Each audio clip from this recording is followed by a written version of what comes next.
안녕하세요. 시댁 식구들이랑 입에 거품 물고 싸우는 사연들이 넘실거리는 이곳에 오늘 전 조금 특별한 인연을 소개하고자 이렇게 글을 쓰게 됐습니다. 결혼을 하고 나서도 시부모님과 진짜 부모 자식처럼 가까이 지내는 며느리가 있을까요? 말로는 내 딸처럼 생각해서 그러는 거다, 자식 같아서 그러는 거다 하시지만 왜 팔은 안으로 굽는 법이라고 결국 중요한 순간엔 자식을 먼저 생각하는 것이 그게 실자 붙은 집안의 숙명과도 같은 모습이잖아요. 그런데 저희 시부모님께선 제가 시집을 오고 나서 거의 50년이 가까운 세월 동안 자식 같아서 딸 같아서라는 그 말이 사실이라는 것을 증명해 오신 분들입니다. 두 분이 모두 세상을 떠나시면서 제게 주신 특별한 선물을 자랑도 해보고요. 곧 있으면 시부모님의 기일이 돌아오는데 오늘따라 이 넓은 세상 안에서 시부모님까지 제 곁을 떠나시고 나니 정말 마음이 공허하고 외롭다는 생각이 문득 드네요. 혼자 남은 며느리가 이렇게 외로워하실 걸 마지막까지 걱정하셨던 시아버지의 얼굴이 어찌나 아른거리는지요. 우리가 부모 자식 인연으로 만났으면 얼마나 좋았을지. 그래도 아가, 너 시집 오고 난 이후로 우린 한 번도 너 며느리로 생각해 본 적 없다. 하나밖에 없는 우리 딸이라 생각했어. 네가 우리한테 잘했던 거, 우리 그거 죽어도 평생 안 잊지 마.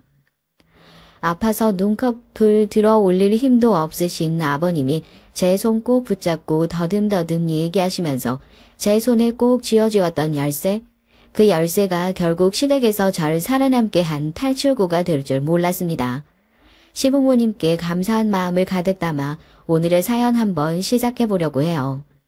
여러분은 부모님이란 단어를 들으면 어떤 느낌이 가장 먼저 떠오르시나요? 따뜻한 느낌을 떠오르시는 분들도 있을 거고, 엄했던 부모님을 떠올리면서 무서워하시는 분들도 있을 거고요.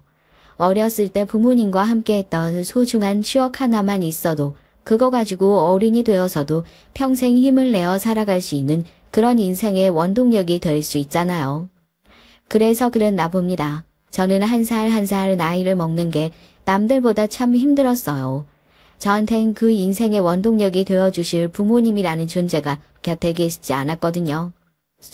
아이고, 우리 강아지 왜 여기까지 나와 있어? 얼른 들어가 저녁 먹자. 할머니가 오늘은 우리 강아지 좋아하는 반찬 해줄 테니까 된장 넣고 시래기 지져가지고 얼른 밥 먹자. 시장에서 야채를 팔던 할머니, 어렸을 때부터 제 곁에 있는 유일한 가족이라곤 오로지 할머니뿐이셨습니다. 어쩌다가 이렇게 기구한 가족관계를 갖게 되었냐고요? 너무 어렸을 적 사고로 돌아가신 부모님이셔서 저 역시도 사고나 다른 얘기들에 대한 자세한 내막은 다 알지 못하지만 몇 가지 사실은 정확하게 알고 있어요. 어머니와 아버지가 결혼을 하실 때 집안의 극심한 반대에 부딪히고 있었다는 것, 그리고 그 반대를 무릅쓰고 결국 가족의 허락을 받지 않고 저를 가지게 되어 고향과는 멀리 떨어진 곳에 살림을 차리셨다는 것, 그리고 제가 3살이 되었을 때 함께 탄 차에서 큰 사고가 났었다는 것, 마지막까지 저를 살리기 위해 제 왼쪽 오른쪽에 앉아 계시던 어머니와 아버지가 의식을 놓기 직전까지 저를 꼭 끌어안고 있었다는 것까지요. 외가족과는 연락도 안 되는 상황이었고 사고 소식을 듣고 찾아온 할머니와 할아버지 역시 병원에 도착하니 아들은 이미 세상을 떠났지 자식이라고는 덜렁 저와 하나 남겨놨는데 얼마나 원망스러우셨겠습니까. 고아원이든 어디든 보내버리라고 병원비 수납도 제대로 해주지 않고 그렇게 떠나버리셨는데 그때 제가 고아원으로 가지 않도록 챙겨주셨던 분이 바로 지금의 할머니세요. 왜 옛날엔 본처를 두고도 아들을 못 낳는다는 이유로 첩을 집에 들이는 일이 흔했었잖아요. 작은 할머니 역시 그렇게 들어온 첩이었고 집 안에 첩이 들어오자마자 본처로 있던 할머니가 아버지를 임신하는 바람에 집에서는 거의 찬밥 신세, 식모나 다름없는 존재로 전락해서 오도 가도 못하고 있었던 상황이었죠. 아이고, 이 어린 것을 어쩜 좋아. 예, 너도 나도 오갈 데 없는 신세인 건 마찬가지니까 우리 둘이 나가서 살아보자. 서로 의지하면서 살면 뭘 해도 방법 나오지 않겠어. 그렇게 작은 할머니가 절 걷어주시고 안 그래도 눈에 가시였던 두 사람이 손잡고 나가서 산다고 하니 할머니와 할아버지도 옳다구나 하고 나가라고 등을 떠미셨겠죠. 그래도 그렇게 나오면서 둘이서 같이 살 방 한 칸이라도 얻을 수 있어서 참 다행이라고 입버릇처럼 매번 말씀하셨어요. 저도 그때 만약 할머니께서 절 맡아주시지 않았다면 아마 어디 고아원을 전전하면서 지금보다 더 어려운 어린 시절을 겪지 않았을까. 아마 이런 사연을 쓸 생각도 하지 못했을 정도로 힘들게 살지 않았을까 그런 생각을 해서 할머니께는 늘 감사한 마음뿐입니다. 할머니께선 밭을 빌려서 농사를 짓고 시장에 나가서 채소를 파는 것이 주된 일이셨고 때에 따라서 남의 집 일을 가서 봐주시기도 했고 어린 손녀딸을 부족함 없이 키우기 위해 어떤 일을 하는 것도 마다하지 않으시는 그런 분이셨습니다. 가뜩이나 나이도 많으신데 저렇게 일을 하다가 혹시 쓰러지지 않을까 늘 조마조마하면서 어렸을 때부터 할머니가 집으로 돌아오는 길목에 마중 나가 있는 것이 습관이 됐죠. 높은 언덕을 지나서 해가 어둑어둑해질 때쯤에 할머니가 집으로 들어오는 모습을 보면 그제서야 아 오늘도 별탈 없이 하루가 잘 지나갔구나 하고 안심을 하는 거죠. 번듯한 생활은 아니었지만 그 생활마저 깨져버리면 견딜 수가 없을 만큼 힘들 것 같았으니 할머니가 오래 행복하게 사셨으면 좋겠다는 생각뿐이었습니다. 할머니, 이제 나가서 야채 파는 거라도 그만하면 안 돼? 요즘 몸도 안 좋은데 그러다가 진짜 쓰러지시기라도 하면 어쩌려고 그래. 나 어차피 대학 진학할 생각 없어. 고등학교 졸업하고 나선 바로 취업해서 일 시작할 거야. 그때 되면 기숙사 들어가서 생활해야 되는데 그럼 할머니 어디 아프다고 할 때 바로바로 와볼 수도 없잖아. 생활비는 내가 보탤 테니까 지금부터라도 조금씩 일 좀 줄여봐요. 응? 손녀딸이 남들처럼 대학을 가길 간절히 바라셨던 할머니지만 하루 종일 굽은 허리 피지도 못하고 주먹으로 통통 두드려가면서 일을 하시는 할머니가 얼마나 힘드신지 뻔히 알면서 그렇게 번 돈으로 대학을 간다는 것이 저에게 얼마나 사치스러운 일처럼 느껴지는지요. 참 내내 사는 게 그랬습니다. 남들한텐 일상적인 일이요. 저한테는 그렇게 사치스럽게 느껴질 수가 없었어요. 친구가 학교에 와서 어제 가족들이랑 같이 외식을 했다고 자랑을 하는 거며 아버지가 사주셨다고 생일 선물을 자랑하는 것, 어머니랑 말다툼을 했다고 하소연하는 것, 전 살면서 한번 느껴볼 수도 노려볼 수도 없는 것들을 이렇게 당연하게 받아들이고 있구나. 그걸 깨달았을 때 상실감이 얼마나 컸는지요.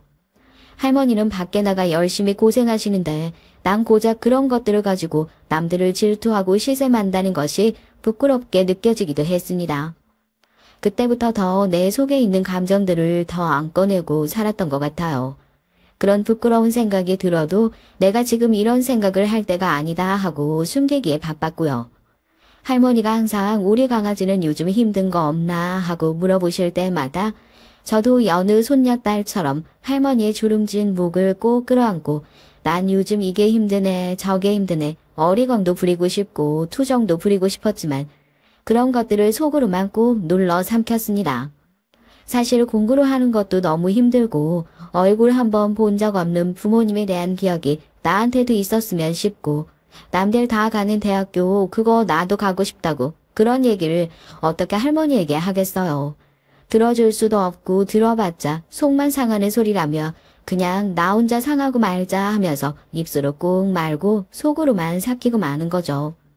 그렇게 고등학교를 졸업한 직후엔 대학 진학을 하지 않고 바로 공장으로 취업을 했어요. 그때 제 목표는 어떻게든지 하루빨리 돈을 모아서 할머니와 둘이서 여유롭게 행복하게 사는 것이었고 당장 할머니 곁에서 돌봐줄 사람이 필요하다는 것을 알면서도 내가 빨리 돈을 모아서 그때 같이 붙어 있으면 되지라는 생각으로 기숙사에 들어가게 됐어요. 어떻게든지 숙식에 들어가는 돈을 아껴서 그걸 생활비에 한 푼이라도 더 보태는 것이 도움이 되겠거니 했으니까요. 할머니 미안해. 나 이번 주말에 못 갈 것 같은데 어떡하지? 이번 주말에 특근을 하면 야간 근무에는 추가 수당을 더 준다고 하셔서 대신에 다음 주말엔 내가 정말 특근 있다고 해도 일을 절대로 안 잡고 무조건 집으로 갈게. 다음 주에는 우리 고기 먹어요. 맨날 구워 먹는 돼지고기 말고 할머니 좋아하는 소고기 먹자. 내가 사갈게. 우리 할머니 건강해야 되니까 내가 한우를 사가야겠다. 사람들이 다 저한테 그랬다니까요. 왜 그렇게 악바리처럼 일하냐고요. 저랑 같이 일하시는 여사님 중에 한 분이 그러시더라고요. 뭐 소녀가장 그런 거냐고. 가난한 사람은 뭐 행동에서 티가 나는 건가 싶었는데 어떻게 아셨냐 물어보니까 남들은 힘들어서 다 못하겠다 손 내두르는 특근도 연달아서 하겠다고 손 번쩍번쩍 들고 집에 어마어마한 빚이 있거나 먹여 살려야 할 식솔들이 많거나 둘 중에 하나겠거니 생각을 했답니다. 젊었을 때야 몸 튼튼하니까 그렇게 일 열심히 하는 거 좋은데 그래도 가족들 많이 챙겨. 얼굴 볼 수 있을 때 많이 봐두고 건강이란 가족은 한 번 이루면 돌아올 수도 없는 것들이야. 내가 너무 어리고 예뻐서 해주는 얘기야. 나라고 그럴 때 없었겠어. 이 나이 먹고 나서 그거 2개 다 잃어보고 나니까 내가 그때 왜 그렇게 앞만 보고 달렸나 후회가 돼서 해주는 얘기지. 내 말 무슨 뜻인지 알겠지? 너무 고생만 하니까 안쓰러워서 그래. 그렇게 걱정 어린 얘기도 참 많이 들었어요. 그때 그 말이 참 와닿더라고요. 요즘 들어 할머니 건강이 부쩍 안 좋아진 것 같고 전화할 때 목소리를 들어보면 기운이 없는 것 같기도 한데 괜히 특근을 한다고 나섰나. 그러지 말고 하루라도 더 빨리 집에 가볼 걸 그랬나 하고 후회가 되기도 했어요. 인생의 법칙이란 게 원래 늘 그런 법이잖아요. 보물이 묻혀 있다고 해서 삽으로 열심히 땅을 파면 내가 꼭 지쳐서 삽을 내던지고 돌아간 그 자리에서 딱 한 삽만 더 파면 될 자리에 보물이 있는 법이고 이런 일이 생기지 않을까 불안해하다 보면 기가 막히게 그 불안이 약속이라도 한 것처럼 창문을 넘어오는 그런 게 인생이 아닐까요? 네? 어디라고요? 병원이요? 병원에서 왜 저한테... 네, 저희 할머니인데. 매일같이 꼬박꼬박 할머니에게 잘 지내고 있다고 다음 주가 되면 뒤도 안 돌아보고 집으로 달려갈 테니 조금만 기다리시라고 고작 돈 몇 푼 벌겠다고 얼굴 못 보러 갔다는 게 미안해서 연락을 했던 게 엊그제 같은데 갑자기 병원에서 걸려온 전화에 전 그 자리에 못이라도 박아놓은 것처럼 우뚝 멈춰 설 수밖에 없었어요. 할머니가 돌아가셨다는 소식이었습니다. 전 정말 몰랐어요. 이미 암이 꽤나 많이 진행되어 있던 상태였대요. 하나밖에 없는 손녀가 하던 일도 다 내팽개치고 기까지 내서라도 본인 간호를 할까봐 그게 무서워서 할머니 끝까지 투병 사실을 얘기하지 못하고 혼자 떠날 준비를 하고 계셨던 걸까요? 왜 말라가는 할머니로 보면서 그냥 나이 드신 어른들이 의뢰 그렇듯이 입맛이 없으신가 보다. 맛있는 걸 사다 드려야겠다. 전 이렇게밖에 생각하지 못했을까요? 그 돈이 뭐라고요? 결국 할머니랑 행복하게 살기 위해서 악착같이 벌었던 그 돈 때문에 평생 제 곁을 지켜주셨던 할머니의 임종조차 지키지 못한 못난 손녀딸이 됐다는 사실에 그대로 무너질 수밖에 없었습니다. 주임님, 괜찮아요? 아니, 무슨 일 있는 거예요? 울지 말고 얘기해봐요. 무슨 일이에요? 그때 정말 기적처럼 제 인생에 나타났던 것이 남편이었어요. 그 전까진 그냥 같은 회사에서 일을 하는 회사 동료, 밥을 먹을 때 오며 가며 얼굴 몇 번 마주친 게 전부인 그냥 얼굴만 아는 사람 정도였던 딱 그 정도의 사이였죠. 할머니 소식을 듣고 바닥에 주저앉아서 펑펑 눈물을 쏟는 저에게 가장 먼저 달려왔던 것이 남편이었습니다. 무슨 일이 있는 거냐고 묻는 남편의 다정한 목소리에 저도 모르게 펑펑 울면서 할머니가 돌아가셨는데 어떻게 해야 할지 모르겠다고 하소연하듯이 얘기를 했던 것 같아요. 남편은 걱정하지 말고 우선 할머니 계신 곳으로 가자면서 회사에 저 대신 얘기를 해주고 휴가를 쓰는 것도 도와주고 본인의 연차까지 쓰면서 몇 시간이 걸리는 거리를 차로 운전해서 함께 달려가 줬죠. 나도 할머니 돌아가셨을 때 옆에 같이 못 있어드렸거든요. 그게 정말 죄송스럽더라고요. 얘기 들어보니까 부모님도 안 계시고 할머니 손을 컸다면서요. 내가 할머니 돌아가셨을 때 속상했던 거랑은 비교도 안 될 정도로 지금 마음이 안 좋을 텐데 얼마나 힘들겠어요. 이런 거라도 옆에서 도와줘야지. 눈 좀 붙여요. 장례 절차가 그렇게 간단한 게 아니라서 지금부터 잠도 제대로 못 자고 손님도 맞아야 하고 정신 없을 테니까. 마음 편하게 잘 수 있는 게 지금밖에 없을지도 몰라요. 억지로라도 눈 좀 감고 좀 자도요. 자기가 입고 있던 자켓을 벗어서 조수석에 있는 제가 쉬울까 따뜻하게 덮어주고 눈을 붙이라고 얘기해주던 남자. 차에 챙겨놓았던 정장을 갈아입고 편의점에서 헐레벌떡 검은색 양말을 사가지고 와서 신고 어떻게 해야 할지 장례 절차도 제대로 몰라 우물쭈물하고 있던 저를 대신해서 앞에 나서 할머니의 마지막을 제대로 보내주었던 사람. 남편이 없었다면 그 모든 것들이 저에게 또다시 어려운 일상처럼 다가왔을지도 모릅니다. 가족보다 더 가족처럼 그렇게 자기 휴가까지 반납해가면서 저를 도와주는 것이 좀 정신이 돌아오고 나니까 얼마나 고마웠는지 모르겠어요. 왜 이렇게까지 저를 도와주시냐, 고마워서 뭘 어떻게 해드려야 할지 모르겠다 얘기를 하니 그냥 밥 잘 먹고 하루라도 빨리 힘내서 잘 살면 된다. 머쓱하게 웃던 게 엊그제 있었던 일처럼 생생하게 떠오릅니다. 그때부터 남편과 엄청나게 가까워졌던 것 같아요. 그렇게 힘든 일이 있을 때 유일하게 옆에 있어주었던 사람이라는 사실 하나만으로도 사실 가까워질 수 있는 이유는 충분하게 있었지만 그때 겪어봐서 알고 있었지만 남편은 정말 친구긴 사람이었거든요. 비단 저뿐만 아니라 회사에서 짧게라도 스쳐 지나간 인연들에 대해서 힘든 일이 생기면 그냥 지나치는 법이 없더라고요. 어떤 식으로든 본인이 나서서 도움을 주려고 하고 또 바라는 건 없는 그런 사람이요. 자연스럽게 마음이 갔고 할머니가 떠난 이후로 외로운 마음을 남편이 옆에 있어주면서 많이 달래주었던 것 같고요. 이 사람도 나에게 영 마음이 없는 건 아니구나 어느 정도 확신이 들었을 때 제가 먼저 마음을 고백했어요. 진지하게 만나봤으면 좋겠다고요. 자기가 먼저 얘기를 하는 게 맞는데 제가 괜찮아지기만을 기다리고 있었다면서 대답보다 먼저 제 마음이 이제는 조금 괜찮아졌냐 물어봤던 그 정도로 괜찮은 사람이에요. 내가 인생에서 이 사람보다 더 좋은 사람을 다시 만날 수 있을까 하는 그런 말도 안 되는 걱정이 들 정도로요. 마음 한편으론 이 좋은 사람을 내 인생에서 절대로 놓치면 안 되겠다는 생각을 하면서도 내가 정말 이 사람 옆에 있는 것이 맞나? 이 사람에게 어울리는 사람이라고 할 수 있을까? 마음이 깊어지면서 그런 고민이 들었던 것 같아요. 가족에게 넘치는 사랑을 받고 자란 것처럼 보이는 사람인데 그런 사람이 과연 단편적으로 알고 있는 내 과거를 다 감싸 안아줄까 싶고 이 사람이 설령 그런 내 집안 환경을 감싸 안아준다고 해서 그게 이 사람의 가족도 그럴 거라는 보장이 있는 건 아니잖아요. 그러니 현실적인 반대에 부딪히면 그때는 어떻게 해야 하지 싶고요. 그런 고민이 깊어질 때쯤 남편이 먼저 결혼 얘기를 꺼냈습니다. 당신도 어느 정도 마음을 추스르고 했으면 이제 슬슬 부모님께 인사도 드리고 결혼 얘기에 대해서 상의를 좀 해봤으면 좋겠다고 하고요. 너무 좋다고 고맙다고 인사를 해야 하는데 차마 입이 떨어지질 않더라고요. 당신도 우리 집안 환경에 대해서 잘 알고 있잖아요. 나 고아나 마찬가지예요. 누가 그러던데 내가 만약 남자였으면 아마 군대도 안 갔을 거라고요. 어린 나이에 부모님 두 분 다 사고로 돌아가시고 할머니도 친할머니 아니에요. 작은 할머니죠. 우리 둘 다 집에서 거의 쫓겨나다시피 해서 나온 거고요. 그런 할머니마저 지금은 제 곁에 없어요. 당신이 아무리 좋다고 해도 이렇게 의지할 것 하나 없는 사람이 가족이 된다는 거 좋다고 할 사람이 누가 있을까요? 아무리 좋은 분들이라고 해도 이거 이해해 주실 것 같아요? 아니요. 전 절대 이해 못 해주실 것 같아요.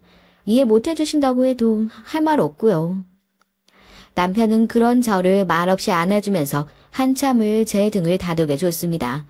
다 크고 따뜻한 손길에 왜 그렇게 눈물이 나던지요. 어떻게든지 떽떽거리고 정 떨어지는 소리만 골라 하면서 남편과의 사이를 정리할 생각이었는데 막상 품 안에 안기고 나니까 머리가 새하얗게 변하고 아무런 생각이 들지 않더라고요. 살면서 그렇게 불안감에 떨어보지 않았던 순간은 그때가 처음인 것 같아요.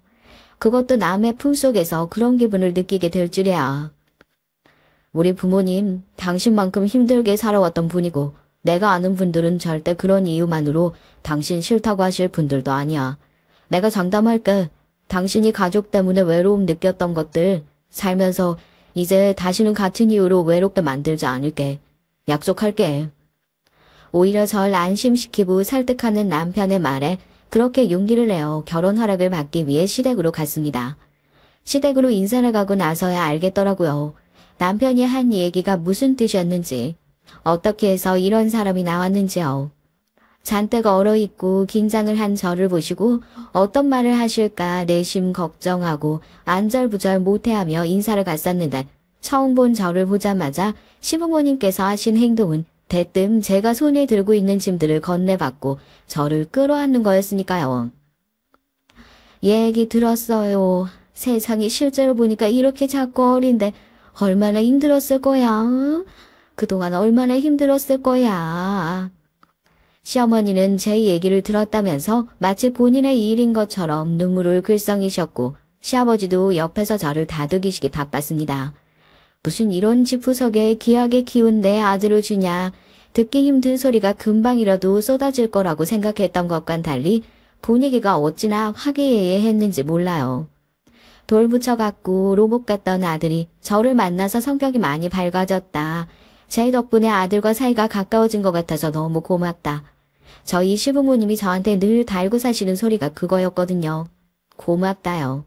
사소한 게 있어도 다 제 덕으로 돌리고 저한테 고마움을 아끼지 않고 표시하셨던 분들이었죠. 잔뜩 긴장을 하고 찾아갔던 것과 달리 살면서 그런 환대를 받아본 적이 처음이라 너무 당황스러울 정도였다니까요. 결혼 허락은 무슨요. 그 자리는 그냥 어떻게 하면 가족도 없는 제가 결혼식장에서 상처받지 않고 오롯이 축하만 받는 자리가 될 수 있을까 의논하는 자리에 더 가까웠다고 해야 맞겠네요. 아들이라고 하나 있는데 그래도 손님들 다 부르고 제대로 된 결혼식을 하고 싶지 않으실까 싶어 거기까지는 저를 배려해 주시지 않아도 된다 손사리를 쳤지만 시부모님께선 결혼식장이든 결혼생활이든 제 마음이 항상 우선이니까 그것부터 신경 써라 그리 말씀을 해주셨던 분들이었습니다. 그렇게 화기애애한 자리가 끝나고 나서 집으로 돌아가는 길에 남편에게서 충격적인 얘기를 하나 듣게 됐어요. 외동 아들인 줄 알았던 남편 밑으로 사실은 동생이 둘이나 더 있다고 하더라고요. 한 번도 동생에 대한 얘기를 꺼낸 적이 없었고 인사를 올 때도 동생들이라고는 코빼기도 비추지 않았던 터라서 이게 갑자기 무슨 소린가 싶어 놀랐는데 누구보다 애틋해 보였던 남편과 어머님의 관계 사실은 친어머니가 아니랍니다. 남편이 어렸을 때 시부모님이 재혼을 하신 거라고요. 당신이 우리 집을 너무 완벽하다 생각하고 바라봐줘서 나도 민망하긴 한데 사실 내 밑으로 동생이 둘이나 더 있어. 우리 어머니가 재혼하시면서 데리고 왔던 동생들이야. 나의 어머니가 데리고 왔든 아버지랑 재혼을 하고 낳았든 똑같이 예쁜 동생들이란 사실은 매 한 가지 변함없이 똑같지만 동생들은 그게 아닌가 봐. 어렸을 때부터 우리 집을 계속 불편하게만 생각하더라고. 동생들이 집에 왕래를 끊고 산 지는 10년도 더 넘은 것 같아. 어머니가 매달 생활비 명목으로 돈을 계속 보내주고 계시는 것 같은데 나도 진작에 말했어야 했는데 우리 집안도 그렇게 꽤 사연 없이 괜찮은 집은 아니지? 당신이 오히려 콩가루라고 이제 와서 결혼 반대할까 싶어. 내가 무서운데. 까봐서 사연 하나 없는 집 없다고 완벽해 보이기만 했던 남편 집에도 그런 말하지 못할 사정이 있었구나 싶어서 퍽 놀라긴 했습니다만 그게 어디 결혼을 하는데 큰 지장을 줄 정도로 실망할 거리나 됐겠어요. 이미 인사를 다녀오면서 저에게 보여주시는 한도 없는 사랑을 제 눈으로 목격했는데요. 아니다, 다들 사정이 있어 그렇게 사는 거 아니겠냐 얘기를 하고 그때는 대수롭지 않게 넘겼습니다. 집에 왕래를 끊고 산 지 10년이 넘었다고 하니까 결혼식 때도 얼굴 한번 뵙기는 어렵겠구나. 그냥 그런 생각이나 하고 말았었죠. 그렇게 남편과 결혼을 하고 저도 시댁의 일원이 됐습니다. 얼마나 기뻤는지 모르겠어요. 저는 늘 부모님에게 받는 사랑이 궁금하고 굶주려 있는 사람이라 생각했습니다. 다른 그 어떤 누군가에게 분에 넘치는 사랑을 받아도 비교할 수 있는 무한한 부모의 사랑이 부재했던 사람이었기에 그렇게 늘 채워지지 않는 서러움 같은 것이 존재하는 사람이었고요. 그렇게 감히 말씀드리지만 시부모님을 만나면서 그런 걱정은 모두 날아갔어요. 평생 받을 사랑을 시댁에서 다 받았던 것 같습니다. 단순히 잘해주시는 정도가 아니었어요. 어머님, 이게 다 뭐예요? 그냥 오늘 저녁에 같이 식사만 하자고 그러셨잖아요. 넌 왜 생일인 걸 엄마한테 미리 말도 안 하고 얘한테 들어서 혹시라도 나중에 챙겼으면 얼마나 서운할 뻔했어. 네가 서운한 게 아니라 엄마가 서운할 뻔했다. 생일상 차리는데 푹 많이 들어가는 것도 아니고 평소 차리는 것보다 신경만 조금 더 쓰면 될 일인데 그러지 마로. 앞으로 우리 아가 생일은 얘 엄마가 챙겨줄 테니까. 제가 생일을 한 번도 제대로 챙겨본 적이 없어요. 할머니랑 같이 살 때도 그랬고 본격적으로 사회생활을 시작하고 난 이후에도 그랬고요. 누구한테 챙김을 받고 내가 챙겨주고 하는 것들이 익숙하지 않았거든요. 그 생일이 뭐라고 사람들이 그렇게 다 같이 모여서 축하를 하고 축하를 받고 하나 싶기도 했고요. 그래서 시댁에다가도 딱히 생일이 언제다 이렇게 말을 하지 않았던 겁니다. 남편이랑 만나면서도 생일 땐 그냥 같이 저녁에 한 끼 맛있는 식당 가서 밥이나 먹고 말자 하는 식이었죠.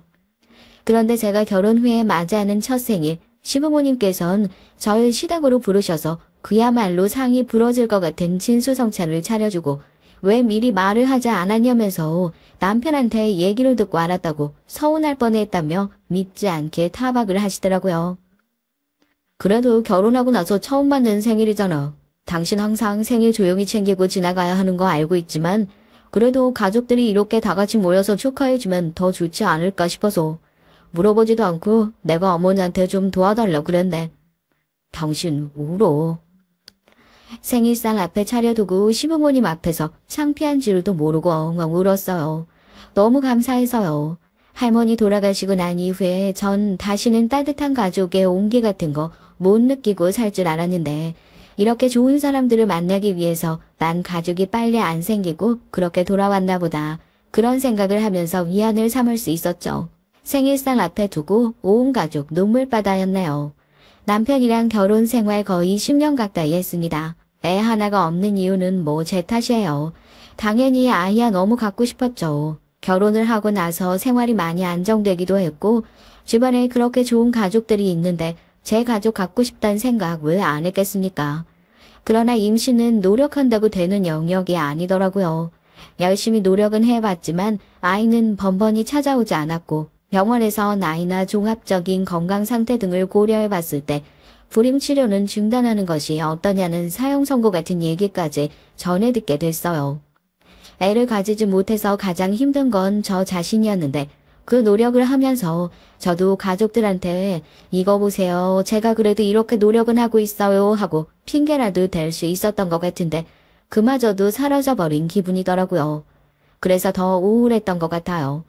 이제 대체 시부모님을 무슨 낯으로 보나 하고요. 한 번도 공주같이 살아본 적도 없고 공주 대접도 받아본 적 없는데 시댁만 가면 늘 우리 공주 소리를 달고 사셨던 시부모님. 이제 임신도 못한다, 노력도 못해본다, 무서워서 입도 안 떨어지는데 시아버지께서 먼저 따뜻하게 제 손을 잡아주시면서 그러시더군요. 그 정도 노력했는데 안 되는 거면 포기해도 괜찮다 하고요. 그제서야 시부모님의 사랑이 눈에 들어오더군요.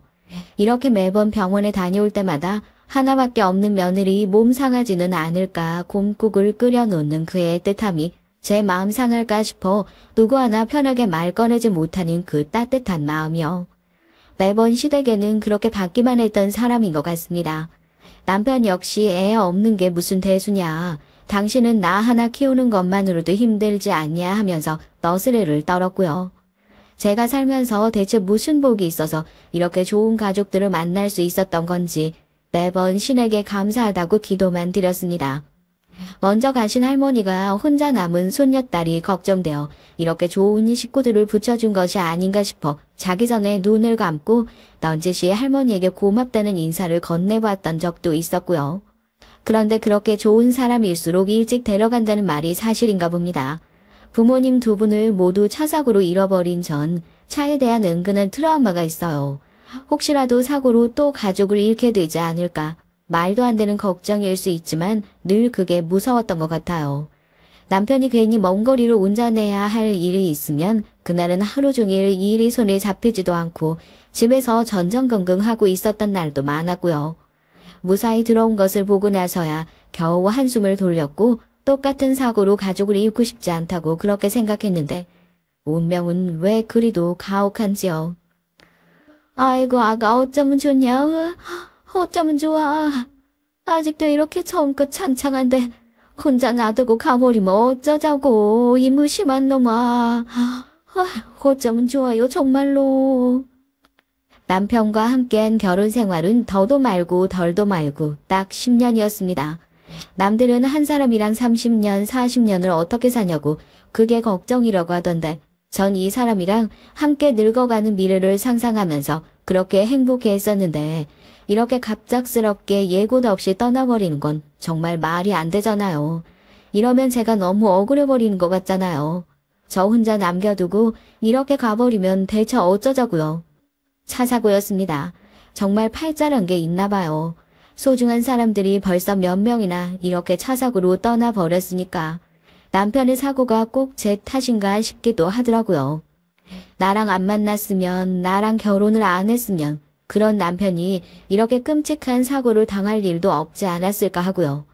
남편이 떠나고 난 이후에 한동안 회사에 출근도 못하고 멀쩡히 일상생활을 할 수 없을 정도로 제 인생이 망가졌던 시간이 있었습니다. 한 1년 동안은 남편이 없어도 있는 것처럼 그렇게 시댁 들락날락하면서 행동했던 것 같아요. 함께 남편의 기일을 챙기고 시부모님의 생신을 챙기고 그렇게라도 해야 제 죄를 다 갚을 수 있다는 생각이 들어서 막연하게 했던 행동들이었죠. 시부모님 눈엔 남편이 먼저 세상을 떠났는데도 죄책감에 시댁을 떠나지 못하는 착하고 안쓰러운 며느리로 보였던 모양입니다. 남편의 두 번째 기일을 챙기는데 시부모님이 그러세요. 이쯤 하면 너도 됐다 하고요. 무슨 소리인가 했더니 시댁 생각하지 말고 이제 너도 다른 좋은 사람 만나서 새로운 가정 꾸렸으면 좋겠다. 그렇게 말씀하시더라고요. 저한텐 청천벽력 같은 소리죠. 나이도 젊고 이혼도 아니고 사별은 흠도 아니라고. 그러니까 더 좋은 사람 만날 수 있을 거다. 시부모님은 나름대로 저를 배려해 주시기 위해 했던 말씀이었지만 저에겐 그렇게 달가운 얘기가 아니었어요.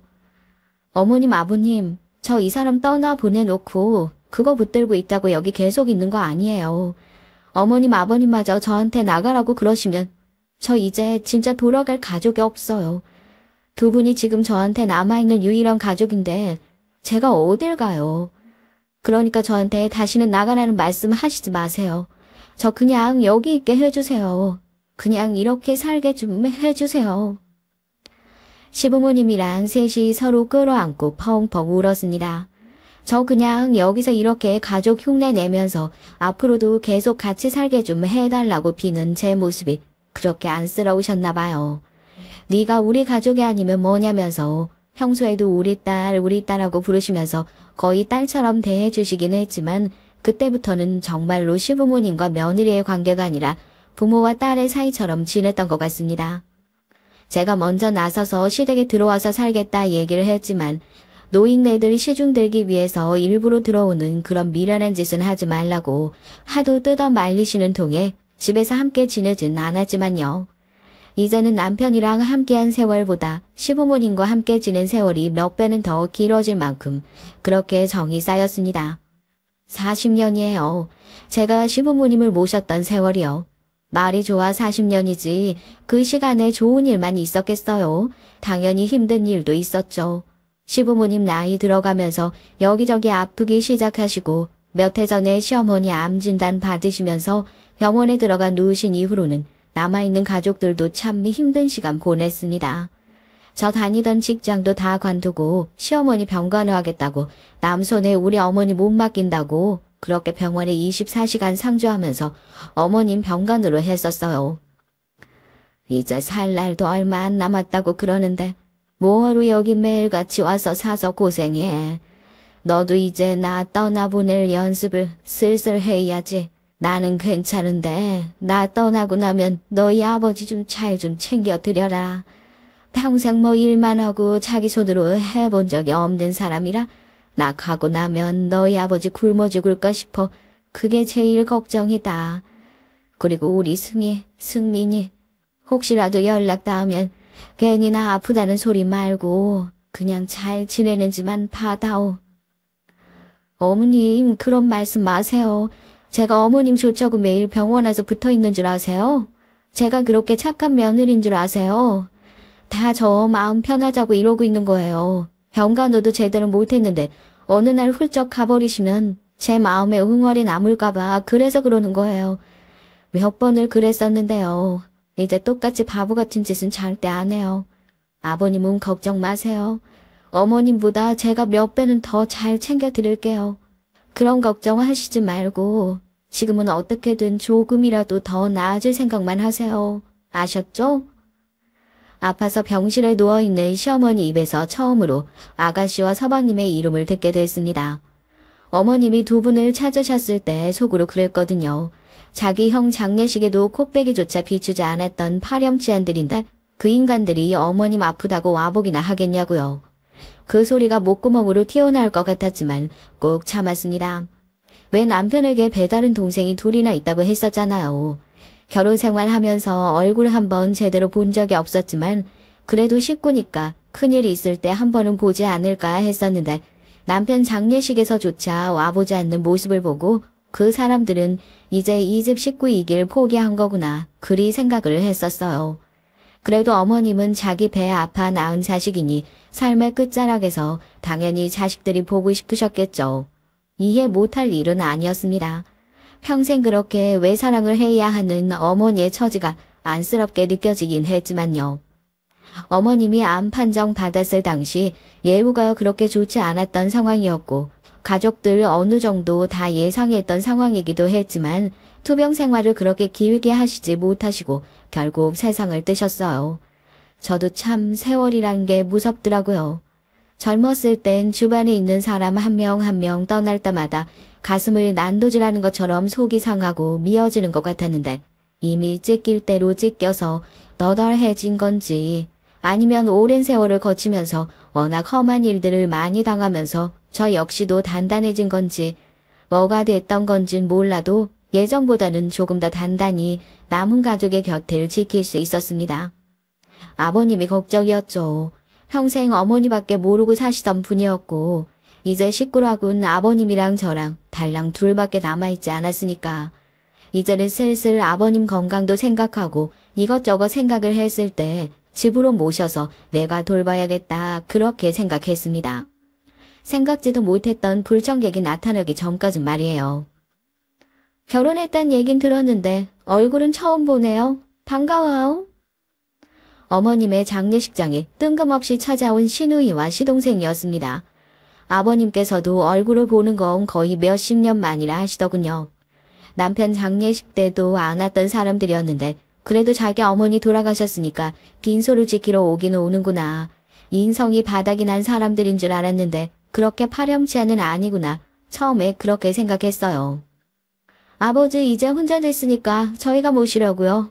아버지 그게 맞는 것 같아요.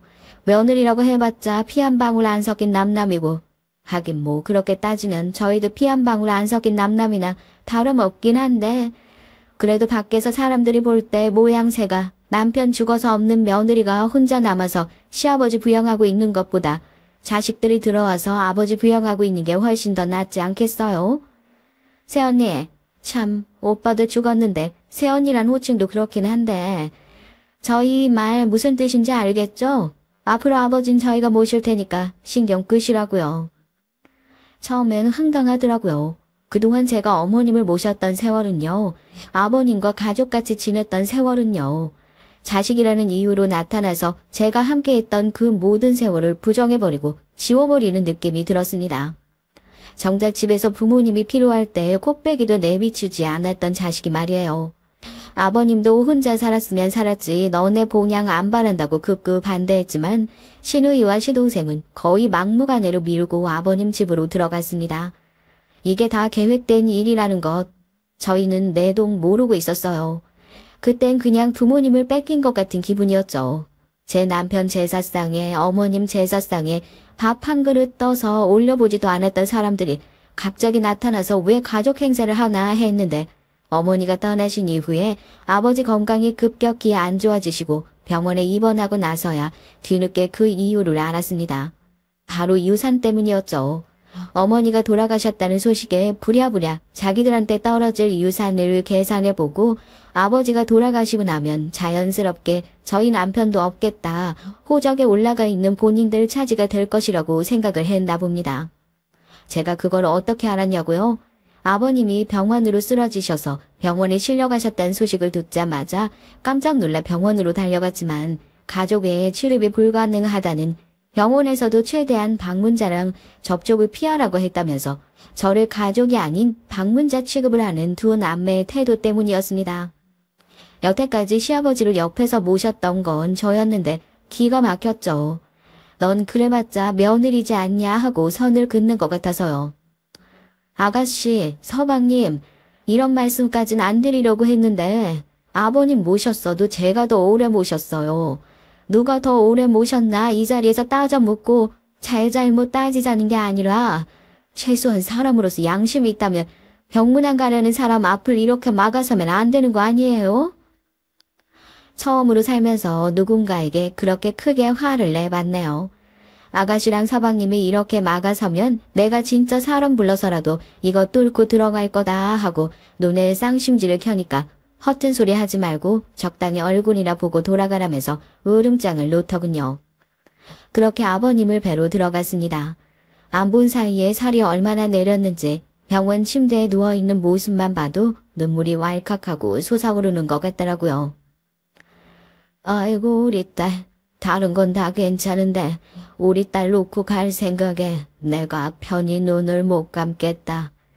나까지 가버리면 우리 딸은 정말로 외로워서 어떻게 살지. 내가 끝까지 옆에 있어줘야 하는데 우리 딸 미안해서 어쩌면 좋냐. 끝까지 우리 딸 하시던 아버님은 제 손을 조용히 잡아주시더니 저에게 열쇠 하나를 건네셨습니다. 손에 잡힌 딱딱한 열쇠를 보고 이게 뭐냐 물으니 시아버지께선 다른 사람에게 절대 말하지 말고 혹시라도 본인이 잘못되면 집안에 있는 금고를 꼭 그 열쇠로 열어봐라 말씀을 해주셨어요. 특별히 저한테 남기실 게 뭐가 있다고 이런 걸 다 주셨을까. 그때는 열쇠를 받아놓고도 아무런 생각 없이 집에 놔두고 있고 있었죠.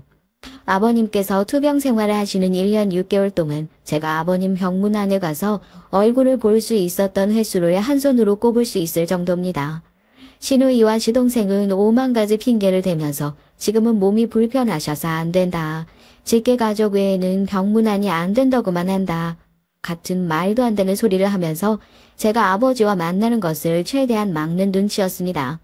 그놈의 유산이고 뭐고 하나도 욕심 안 나니까 그냥 지금 상태가 괜찮으신지 어디 불편하신 곳은 없으신지 속 시원하게 물어볼 수라도 있게 해줘라 얘기를 하고 싶었지만 그 말을 할 기회조차 없이 아버님이 그렇게 떠나버리셨네요.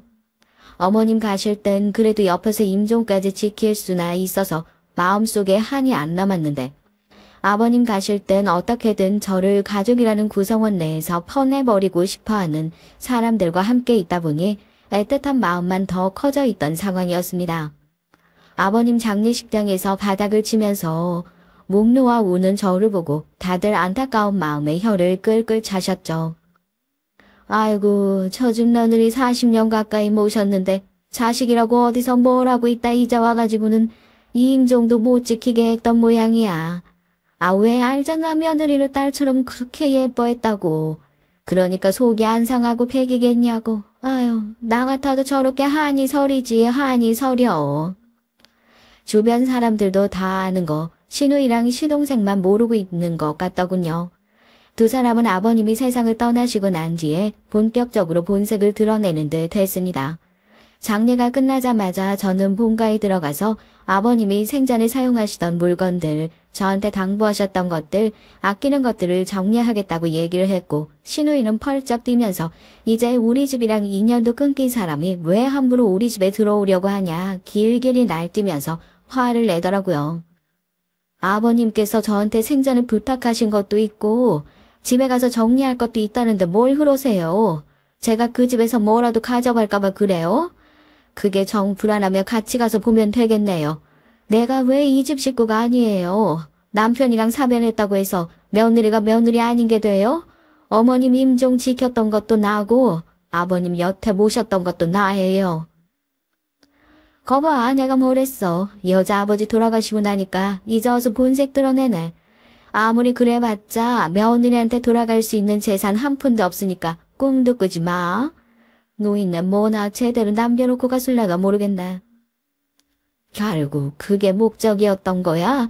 돈 때문에 임종도 못 지키게 하고 그렇게 파렴치하게 굴었던 거냐고. 이 배은망덕한 인간들아, 니네가 그러고도 자식이니? 사람이야? 그렇게 아버님의 유류품들을 정리하기 위해서 셋이 함께 본가로 들어갔습니다. 제가 집에서 뭐 감 나가는 거라도 훔쳐갈까 싶어 찰싹부터 감시를 하더라고요. 그때 왜 갑자기 아버님이 생전에 마지막으로 저에게 건네주셨던 그 열쇠가 퍼뜩 생각이 나던지요. 이건 뭐에 쓰는 금고냐고 열쇠도 없다고 낑낑거리고 있는 시동생을 보면서 저게 아버님이 말씀하셨던 그 금고구나 싶어 얼른 집으로 가서 열쇠를 가지고 돌아왔습니다. 그 열쇠가 저한테 있다는 사실에 두 사람 모두 펑 놀라더군요. 저도 이 안에 과연 뭘 남겨두셨을지 궁금한 마음으로 금고 문을 열었습니다. 금고 안에 들어있던 건 서류 뭉치들이었습니다. 뭐야, 우리 아버지도 참 정내미도 없으시지. 40년 넘게 모신 며느리한테 남겨둔 게 겨우 이런 서류 쪼가리야? 누나 이것 좀 봐봐. 이거 그냥 서류 쪼가리가 아닌데? 아버지가 이 여자한테 미리서부터 유서를 다 증여해놓고 있었나 봐. 네, 그렇습니다. 시아버지께서는 어머님이 투병 생활을 시작하셨을 때부터 건물이며 땅이며 저에게 몇 년에 걸쳐 증여를 해주고 계셨어요. 금고 안에 있었던 것은 전부 제가 증여받은 것들에 대한 계약서였고요. 당연히 본인들의 몫으로 자연스럽게 돌아갈 것이라 예상했던 시누이와 시동생의 얼굴이 사색이 됐더군요. 이럴 수는 없다면서요. 반대로 저를 고소하겠답니다. 기가 차서 헛웃음을 치고 뻔뻔한 두 남매의 뺨을 시원하게 날렸습니다. 자식이라고 평생 얼굴도 안 비추고 사는 것들, 나 죽고 나면 분명히 찾아와서 재산 내놓아라 손 내밀 거라고 아버님께서 진작부터 말씀을 하셨는데 진짜로 이렇게 인간답지도 못한 사람들일 거라고는 생각도 못했네. 차라리 잘 됐어. 반성하는 모습이라도 보였으면 나도 죄책감을 가졌겠지만 그런 일말의 죄책감까지 다 가져가줘서 오히려 고마워. 아버님이 그동안 고생하셔서 읽어놓은 것들 사회에 전부 환원해도 니들 주머니에 들어가는 일 절대 없으니까 그런 줄 알고 이제서라도 제발 사람답게 살면서 부모한테 효도 못하고 산 거 두고두고 후회해. 알겠어? 이럴 순 없다고 계약서를 몇 번이나 다시 확인하던 시누인 그대로 정신을 놨고 시동생은 그런 시누이를 데리고 병원으로 달려갔습니다. 전 본가에 혼자 남아 아버님이 저에게 마지막으로 남겨주신 편지를 찬찬히 읽어 내려갔죠. 평생 저를 딸로 생각하셨다는 얘기, 늘 고마웠다는 얘기, 그리고 다음 생엔 꼭 시부모님과 며느리 자식이 아닌 부모 자식 간으로 다시 만나자는 얘기까지. 그 끝없는 사랑에 그만 펑펑 울고 말았습니다. 아버님, 물려주신 것들 귀하게 여기면서 잘 지키고 살겠습니다. 그리고 다음 생엔 아버님 말씀대로 저희 정말 부모 자식 연으로 다시 만나요. 그때는 이번 생에 못한 효도 다 할 테니까 오래오래 건강하게만 살아주시길 바라겠습니다. 정말로 감사했습니다. 어머님 아버님의 며느리로 살 수 있어서 정말 감사했습니다. 안녕하세요. 저는 작은 도시에서 소아학원을 운영하고 있는 40대 여성입니다. 제가 나이를 얘기하면 어르신들이 왜 그 나이가 되어도 혼자냐는 말씀을 많이들 하시는데요. 그 말을 들을 때마다 전 등에 소름이 돋을 정도로 바들바들 떨게 되더라고요. 사실 저도 꽤 오래전에 결혼을 한 적이 있었답니다. 3년 정도 되는 결혼 생활이 제게 남긴 것이라곤 끔찍한 기억뿐인데요. 그 순간에서 벗어나기 위해 모든 것을 버리고 지금 살고 있는 곳으로 도망쳤답니다. 그런데 세상이 참 좁게도 며칠 전에 퇴근하고 돌아오는 길에 첫 번째 결혼에서 저를 도와주었던 사람을 만났어요.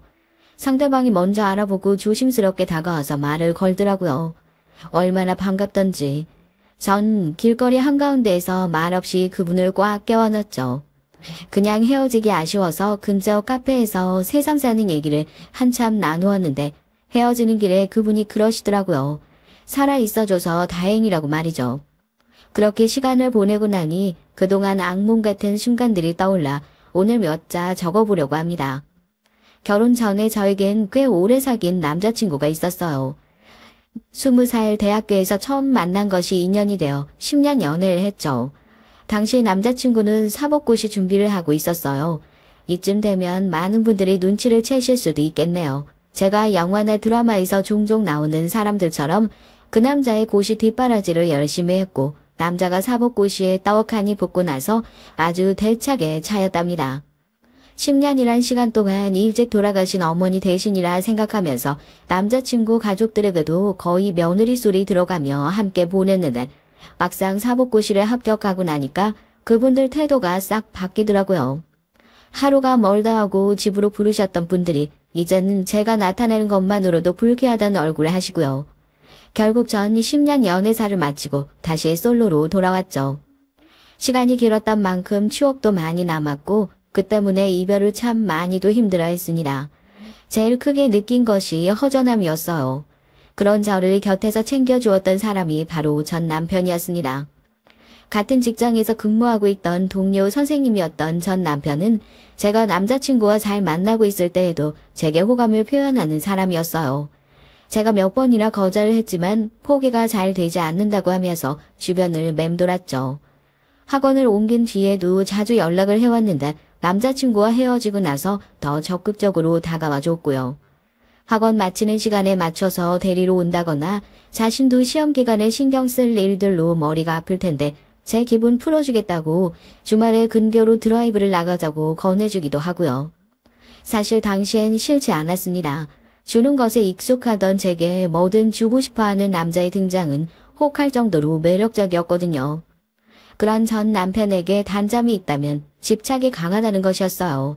자신이 전화를 걸었는데 제가 받지 못하는 경우가 생기면 무척 예민하게 굴면서 그 시간 동안 제가 무엇을 어떻게 하고 있었는지 알고 싶어 하더라고요.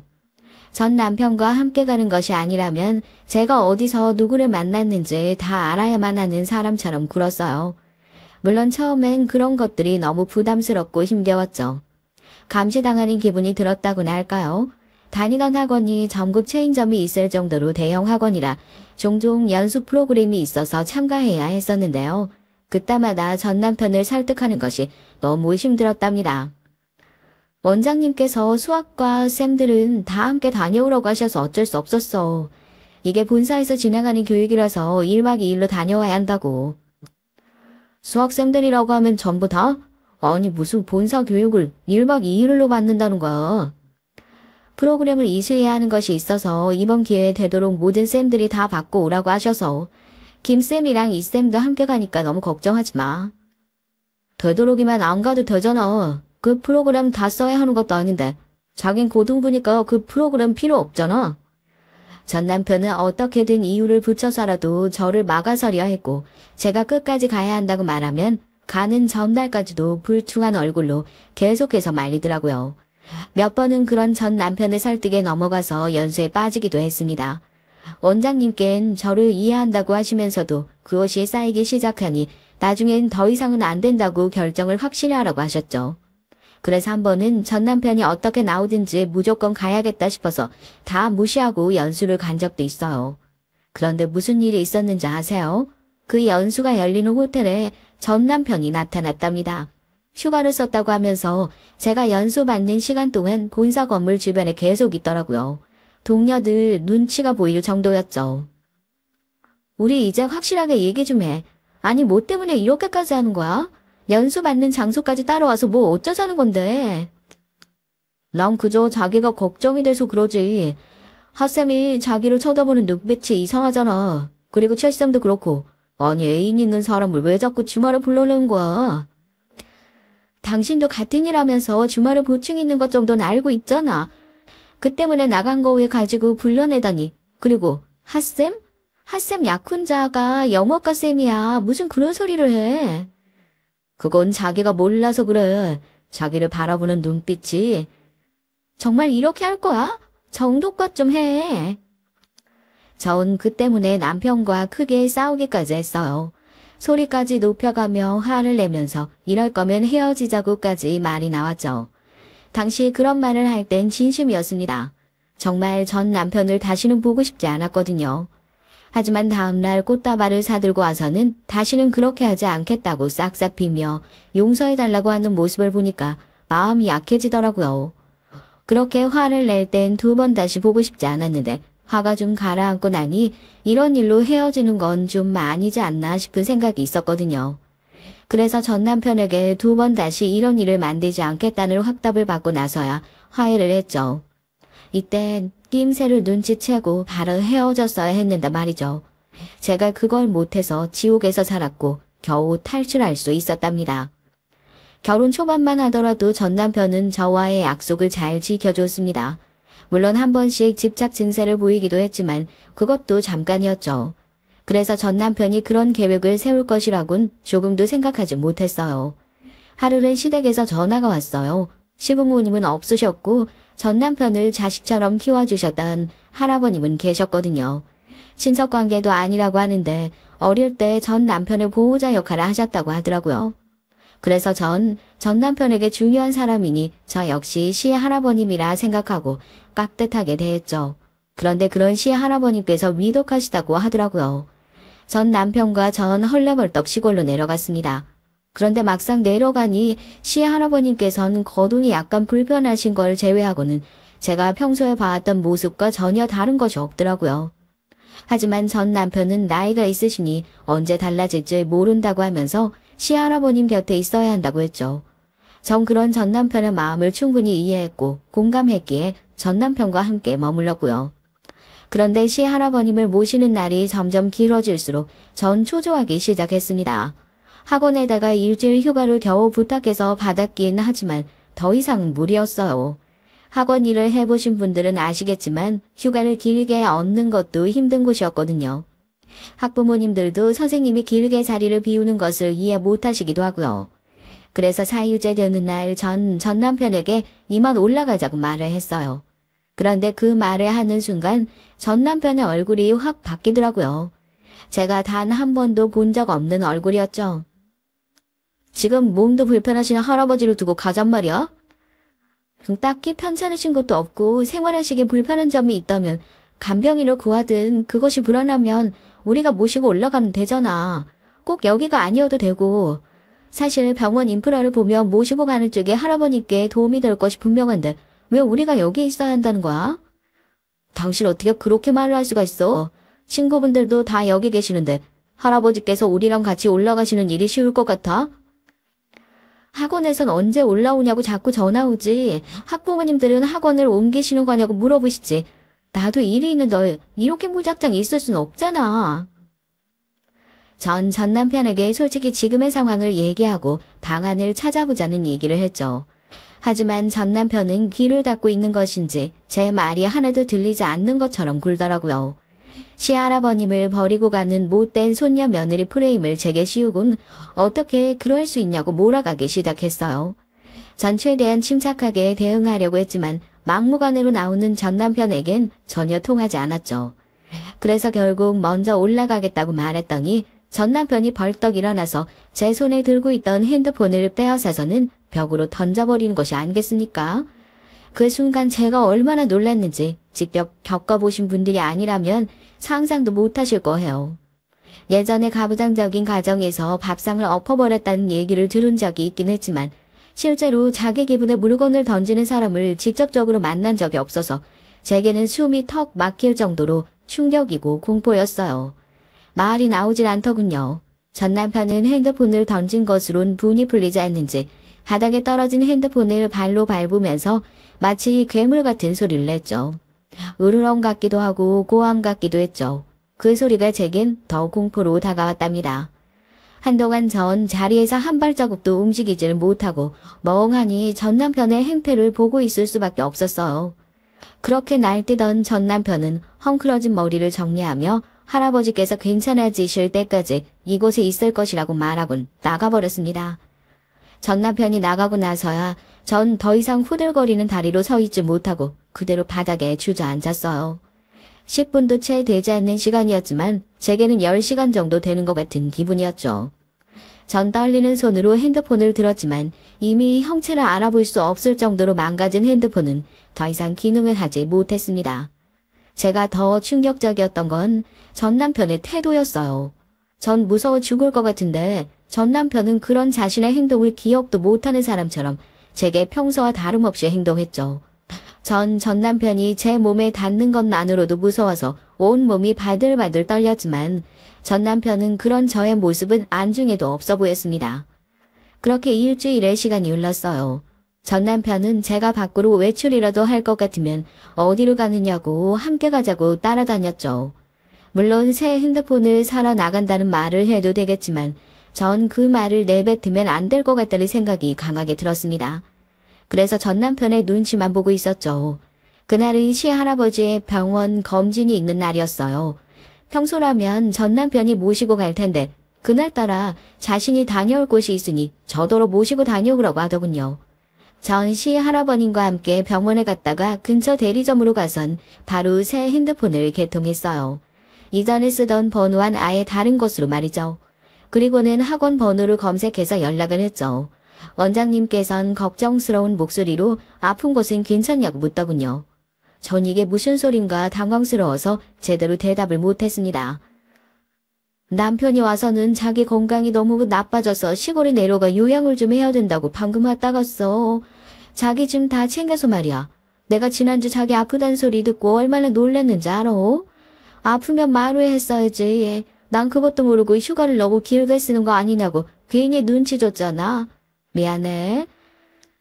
남편이 제 짐을 챙겨갔다고요. 언제요? 어머, 자기 몰랐어? 10분 전인가? 자기 짐 싹 다 챙겨서 갔어. 전 남편의 이런 무개념적인 행동에 화가 치밀어 올랐습니다. 분명 저를 존중해달라고 결혼 전부터 그렇게 얘기를 했는데 이렇게 나온다는 것이 용납되지 않았죠. 전 원장님과 전화를 끊고는 오늘 무슨 일이 있어도 단판을 지어야겠다고 생각했습니다. 이때까지만 하더라도 결혼 전처럼 전 남편과 대화로 충분히 이 상황을 해결할 수 있을 것이라고 믿었죠. 위협적인 행동을 하기도 했지만 그 행동의 대상이 제가 될 것이라곤 정말이지 조금도 생각하지 않았거든요. 하지만 그날의 전 남편의 행동을 진지하게 생각하지 못했던 제가 미련했던 것이죠.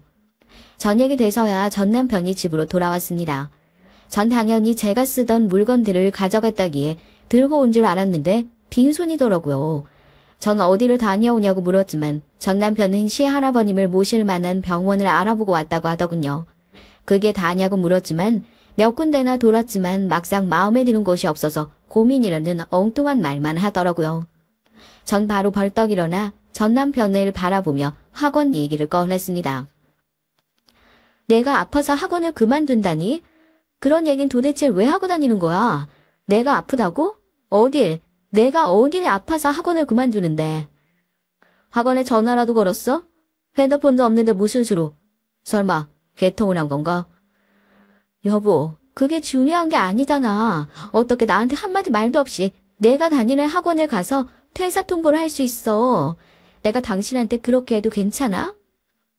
어차피 더 이상 갈 수도 없는데 무책임하게 정리하는 것보단 아파서 그렇다고 보정하는 쪽이 더 낫지 않아? 다 자기를 생각해서 한 일인데 이렇게 화낼 필요가 있어? 전 남편은 떳떳하다는 얼굴로 다 저를 위해서 한 일이라고 하더군요. 저를 위해서 했다곤 하지만 제 의견은 한 번도 물어본 적이 없었잖아요. 그런데 무슨 저를 위해서라고 말도 안 되는 소리였죠. 전 남편에게 실망했다는 말과 함께 이런 식으로는 살 수 없다고 하고는 당장이라도 올라가야겠다고 했어요. 그리고는 시할아버님은 근교의 요양병원으로 모시고 가자고 말이죠. 그렇게 말하곤 짐을 싸는데 정말이지 순간 눈앞이 번쩍 하더라고요. 그리고는 중심을 제대로 잡지도 못하고 바로 엉덩방아를 찧었죠. 바로 전 남편 때문이었습니다. 전 남편이 제 머리채를 잡곤 바닥으로 내팽개치더라고요. 악력이 얼마나 엄청난지 머리 가죽이 다 벗겨지는 그런 기분이 들 정도였어요. 전 너무 아파서 제 머리채를 잡고 있는 전 남편의 손을 붙들고 소리를 질렀죠. 하지만 그것도 잠깐 전 숨이 막힐 것 같은 충격으로 소리를 내는 것도 잊을 수밖에 없었습니다. 전 남편이 제 복부를 사정없이 발로 차버렸거든요. 뭐? 실망을 해? 여길 떠나?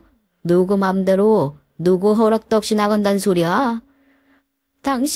당신 이게 지금부터 내 허락 없이 한 발자국도 못 움직일 줄 알아? 죽고 싶지 않으면 내 말 잘 듣는 게 좋을 거야. 알겠어? 전 공포감에 더 이상 말을 할 수 없었습니다. 제가 조용해지자 전 남편은 만족스럽다는 듯이 쥐고 있던 제 머리채를 놓더니 제 머리를 정돈해주고는 밖으로 나갔어요. 그리고 문이 잠기는 소리가 울렸죠. 언제부터였는지 안방문이 밖에서 잠그도록 되어 있었던 것이었습니다. 매일같이 집에서 왔다 갔다 움직였는데 문이 바뀌었다는 것도 모르고 있었더라고요. 전 너무나 놀라서 문을 내려치며 이게 무슨 짓이냐고 물었죠. 전 남편은 얌전히 반성이나 하라고 하고는 점점 멀어졌습니다. 전 혹시나 낮에 개통한 핸드폰이 생각나서 가방을 찾았지만 없더라고요. 거실 식탁 의자에 가방을 걸어둔 것이 기억났죠. 정말 절망적이란 생각이 들었습니다. 망연자실한 상태로 주저앉아 있는데 배가 너무 아프더라고요. 맞은 곳에 멍이 들었는지 욱신하고요. 전 몸을 최대한 웅크리고 문 앞에 주저앉았습니다. 그리고 눈을 감고 뜨면 이 모든 것이 꿈일 거라고 생각했죠. 그러나 이건 어디까지나 저의 착각이었습니다. 다음날 아침이 돼도 제 상황은 변함이 없었어요. 문이 열리고 전 남편이 들어오더니 제 발밑에 무언가를 떨어뜨렸습니다. 전날 새로 구입한 핸드폰이 박살이 난 상태였어요. 전 남편은 핸드폰을 새로 해왔다고 하더니 구형폰을 내밀었습니다. 착신만이 가능하도록 되어 있으며 그 외의 기능은 아무것도 할 수 없을 것이라고 했죠. 위치 추적도 가능하니 쓸데없는 생각은 하지 않는 것이 좋다는 협박도 하더라고요. 전 남편이 쥐어준 핸드폰을 문 밖으로 던지고는 지금 무슨 생각을 하고 이렇게 하는 거냐고 전 남편에게 따졌습니다. 당신 지금 미친 거야. 제정신이 아니라고. 진짜 왜 이러는데? 내가 뭘 잘못한 건데? 날 버리려고 했던 건 당신이 먼저잖아. 나한테 헤어지고 싶어 한 것도 당신이잖아. 왜 내 마음을 몰라주는 거야? 난 다 당신을 위해서 당신만 생각하고 사는데 당신은 왜 아닌데? 날 위한다고?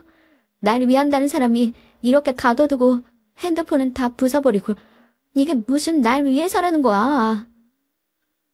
나 당신이 헤어진 남자친구 다시 만나는 거 알고 있어. 왜? 그 새끼가 당신한테 돌아오라 그래?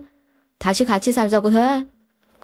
전 남편의 입에서 나오는 뜬금없는 얘기에 어안이 벙벙했습니다. 남자친구라니 도대체 무슨 얘기를 하는지 조금도 이해가 되지 않았죠. 전 무슨 말도 안 되는 소리냐고 했지만 전 남편은 자신이 다 봤으니 숨길 생각은 하지 말라고 하더군요. 그러면서 제가 남자친구를 만났던 순간에 대해 얘기를 하는데 그 말을 듣고 있자니 그제야 몇 달 전에 우연히 만났던 것이 생각났죠. 10년 사귀고 헤어졌던 남자친구를 다시 만난 건 정말 말 그대로 우연이었어요.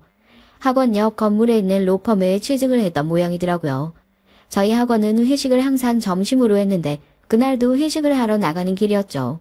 근데 삼계탕 맛있게 하는 집으로 몰려가서 식사를 하는데 남자친구도 식사를 하러 온 모양인지 딱 거기서 마주쳤어요. 참 어색하더라고요. 서로 안부를 묻는 것을 제외하곤 할 말도 없었죠.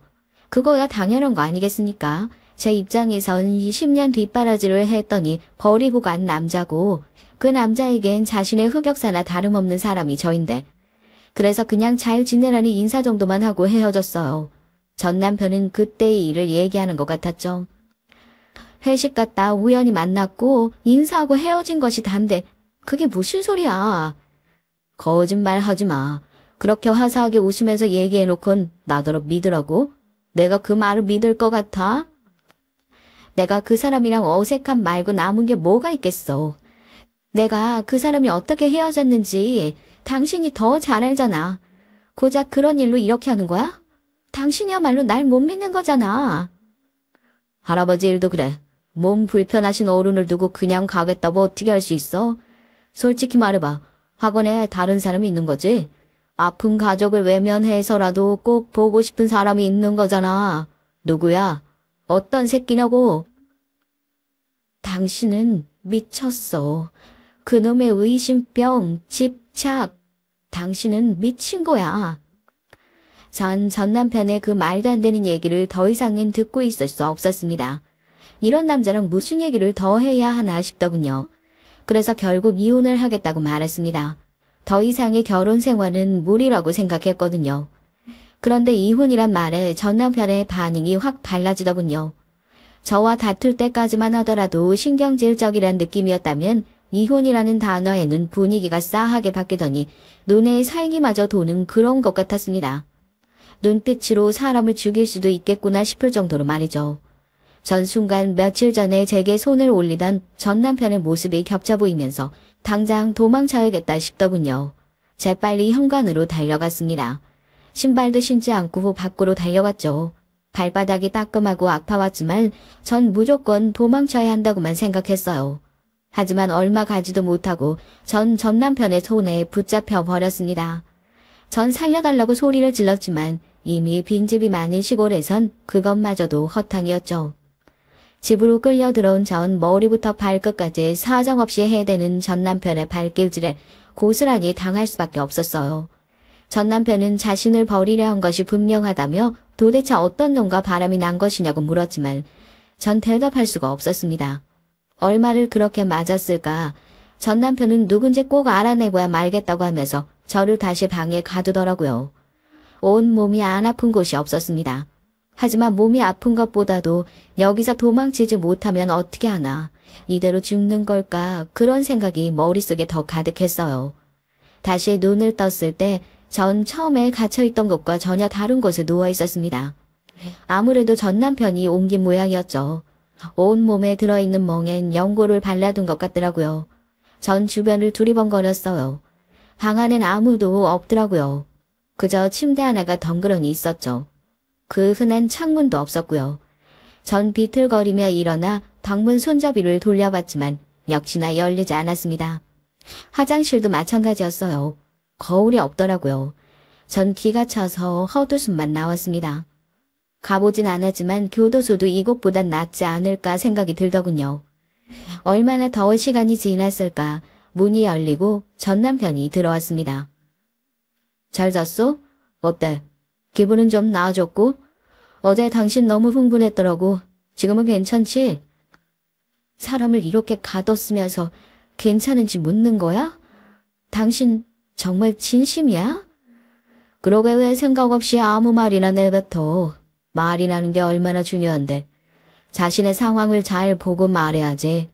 밥 먹자. 내가 자기 좋아하는 김치찌개 끓여놨어. 필요 없어. 전 남편과 마주 앉아 밥을 먹는 상상만으로도 속이 뒤집히는 것 같아 단호하게 거절했습니다. 하지만 전 남편은 제 말은 들리지도 않는 사람처럼 제 팔목을 잡아 끌고는 밖으로 나가더군요. 거실로 나온 전 깜짝 놀라고 말았습니다. 전 단순하게 방을 옮긴 줄 알았는데 아니었던 것이죠. 처음 보는 장소였습니다. 거실의 한쪽 벽엔 커다란 웨딩 사진이 걸려 있었죠. 전 여기가 어디냐고 물었지만 전 남편은 어서 밥을 먹어보라고 말하며 대답 대신 엉뚱한 말만 늘어놨어요. 전 먹지 않겠다고 버티면서 여기가 어디냐고 물었죠. 전 남편은 숟가락에 밥을 가득 떠서 제 입에 가져댔지만 전 완강하게 거부했어요. 그때였어요. 전 남편이 숟가락을 바닥으로 던지더니 제 뺨을 세게 내리치더군요. 그 힘에 저는 휘청거리며 식탁 의자에서 굴러 떨어졌어요. 전 남편은 바닥에 널브러진 제 머리채를 잡아 일으키더니 숟가락을 쥐어주며 먹으라고 말했습니다. 제가 또 거부하자 이번엔 반대뺨을 때리더군요. 그렇게 몇 대를 맞고 나자 온 몸이 떨리면서 싫다는 소리를 못하겠더라고요. 덜덜 떨리는 손으로 겨우 밥을 입 안으로 밀어넣었죠. 하지만 이미 속에서 난리가 난 상태였고 결국 얼마 먹지도 못하고 그대로 다 뱉어낼 수밖에 없었습니다. 전 남편은 자신이 해준 것을 뱉어냈다고 식탁에 있던 반찬을 다 밀어내더니 저를 끌고 다시 그 방으로 들어갔어요. 그리곤 반성을 하라는 알 수 없는 말을 남기곤 다시 저를 가두었죠.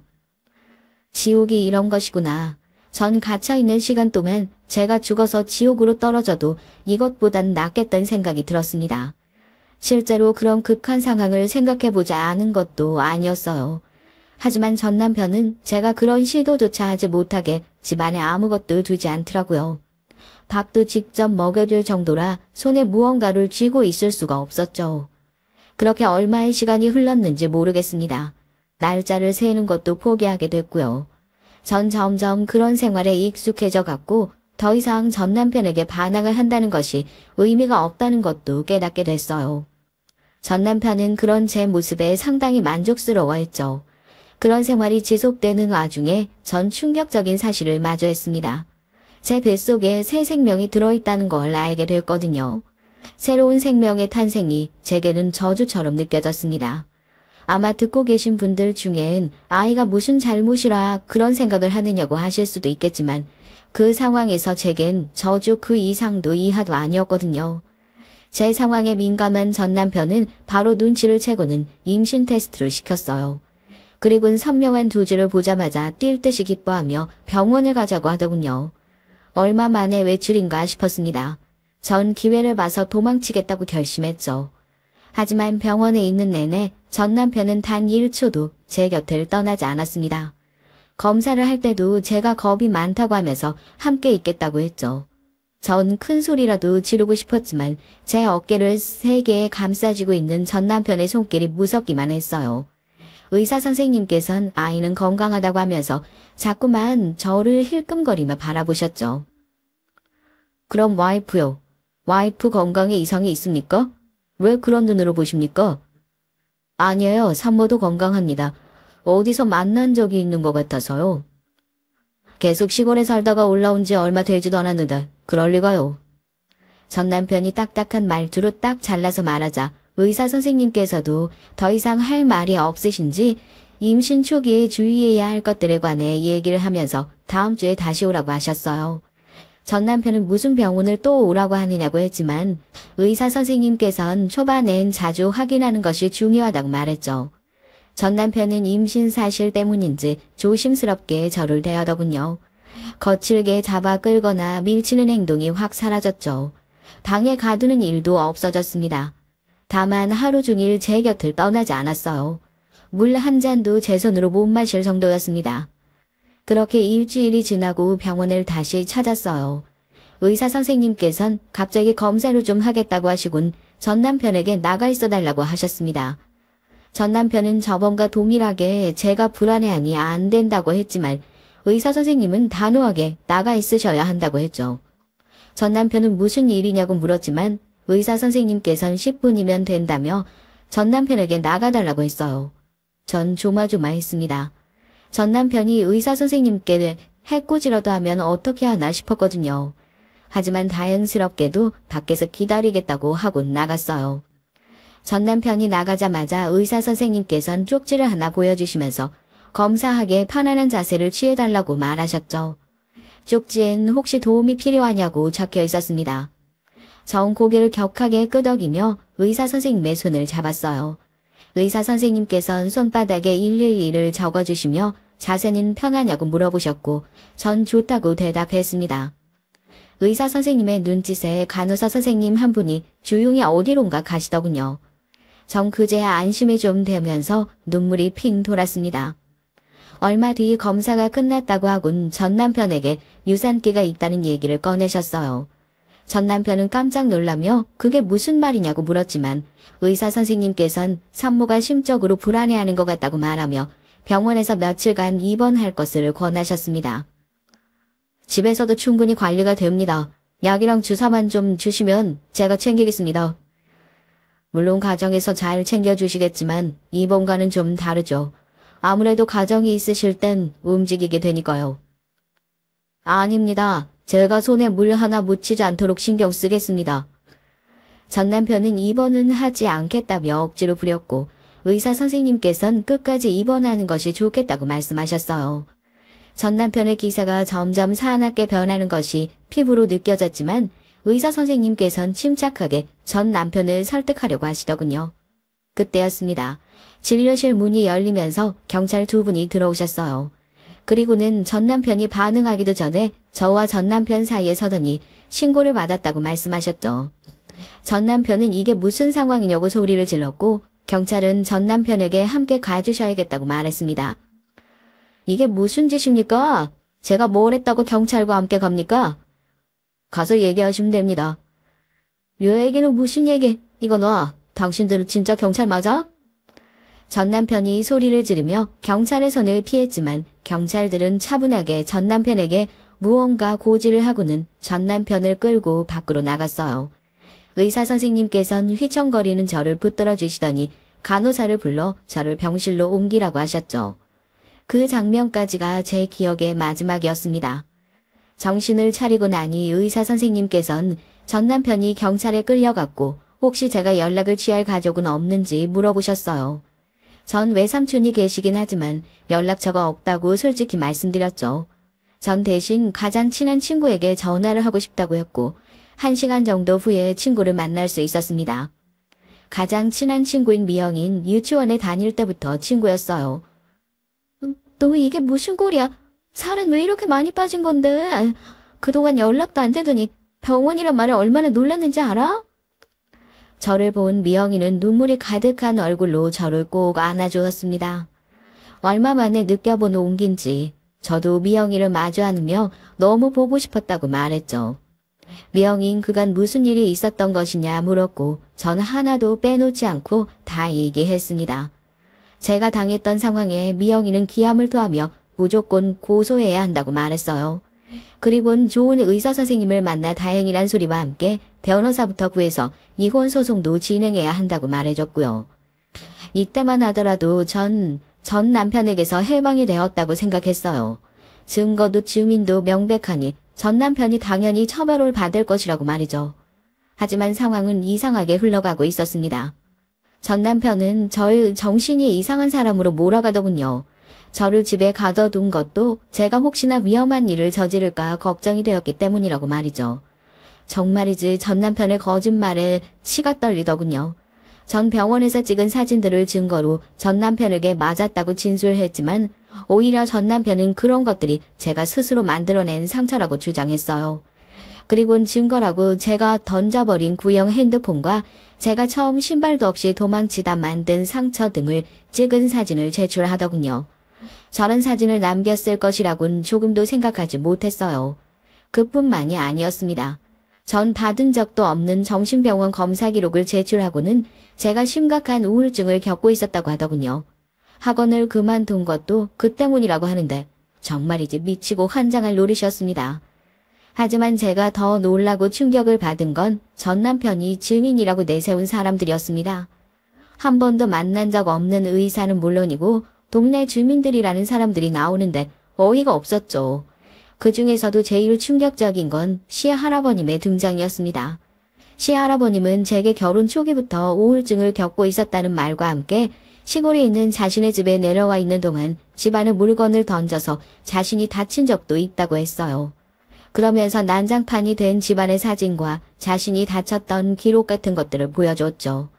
그러곤 자신이 감시하기 위해 병원을 따라다니기도 했었다고 하면서 눈물을 보이는데 진짜 가증스러울 정도였습니다. 전 이런 황당한 상황을 겪으면서도 이 모든 거짓말이 다 들통이 날 것이라고 생각했어요. 그러나 현실은 그렇지 못했습니다. 전 남편의 그 끔찍한 모든 행동들은 무혐의 처분이 나더군요. 당당하게 걸어나가는 전 남편을 보면서 전 하늘이 무너지는 기분을 느꼈습니다. 전 남편은 제게 다가와선 이제 그만하고 집으로 가자고 하는데 온몸에 소름이 돋았죠.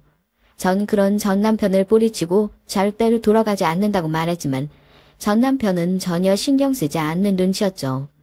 미영인 제가 불안해하는 모습을 보이자 저를 막아서면서 이혼 소송을 언급하면서 제게서 떨어지라고 말했어요. 전 남편은 이혼이 가능할 것 같으냐고 하더군요. 그쪽 말대로라면 제 친구가 정신에 이상이 있다는데 이혼을 안 해주는 이유가 뭔데요? 제가 많이 사랑하거든요. 그리고 뱃속에 제 아이도 있는데 어떻게 혼자 두겠어요? 닥쳐. 당신이 무슨 짓을 저질렀는지 몰라도 세상 사람들이 다 당신 편일 것 같아? 그런 거짓말 언제까지 할 수 있을 것 같은데. 보세요. 지금도 저렇게 불안정한데 어떻게 혼자 두겠습니까? 제가 충분히 챙겨줄 수 있으니까 내 친구한테서 떨어져요. 이혼 소송 결과 나올 때까진 내 친구 주변에 얼씬도 하지 말라고요. 전 남편은 어깨를 으쓱 하더니 그것도 얼마 남지 않았다고 하고는 나중에 보자고 말하며 가버렸습니다. 전 그런 전 남편의 뒷모습을 보면서 저 사람한테서 벗어날 방법이 정말 없는 것인가 싶었습니다.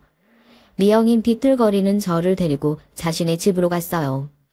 전 남편은 그곳을 어떻게 알았는지 미영이의 집 주변을 어슬렁거리고 있었고 그 모습에 더 피가 마르는 것 같았습니다. 그런 제 모습에 미영인 망설이더니 조심스럽게 얘기를 꺼냈습니다. 이러지 말고 도움을 좀 요청해보는 건 어때? 도움? 어디다가? 전 남편이 무혐의를 받았는데 어디다가? 널 도와주실 분, 한 분 있잖아. 너희 아버지. 전 미영이의 말에 입을 꾹 다물었습니다.